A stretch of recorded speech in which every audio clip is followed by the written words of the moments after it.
Nuriye xanım, bizim gözəl müğənnimiz.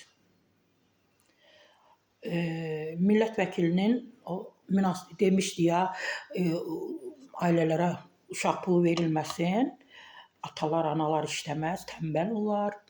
Nuriye xanım, bizim gözəl xanəndəmiz, o da reaksiya verib, dövlətimizin imkan çərçivəsində az təminatlı ailələrə uşaq pulu verirlərsə nə gözəl olar. Çünki hər kəsin uşaq böyütməyə gücü yoxdur. Yəni ailələr, ən çox da yeni ailələr var ki, maaşla dolanırlar. O maaşla evdə olmayanda vəziyyət ümumiyyətlə ağırlaşır. Bunun geyimi var, keçimi var, yeməyi var, toyu var, kommunal və digər xərcləri var. Bütün bunların öhdəsindən gəlmək çətindir. Gənc ailələrə valideynlərin dəstəyi və köməyi olmadan onlar həqiqətən də əziyyət çəkirlər. Bu baxımdan da uşaq pulu verirlərsə çox yaxşı olar. Mən bunu alqışlayıram. Uşaq pulu lazım deyil fikri ilə razı deyiləm. Əksinə bu mövzuya belə kəskin münasibət lazım deyildi. Əgər dövlətin imkanları varsa, bunu da edə bilərsə, niyə də yox? Millətimizin sayı nə qədər çox olsa, namuslu qızlar və oğullar böyüdüb boya başa çatdırsaq, ölkəmiz bir o qədər varlı olar, güclü olar, güclənər.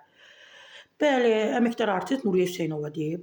Daha sonra o əlavə edib ki, 30, 40, 50 il bundan əvvəl bəlli bir həyat tərzi var idi. Bir tək atanın maaşı ilə hər kəs dolanırdı. Hamı da o maaşa uyğunlaşırdı. Həyat tərzi fərqli idi. Bugünkü kimi deyildi.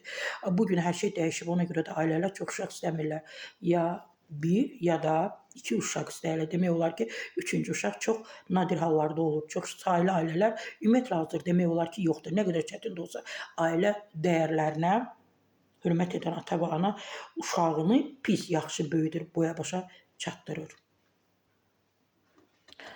Təbii ki,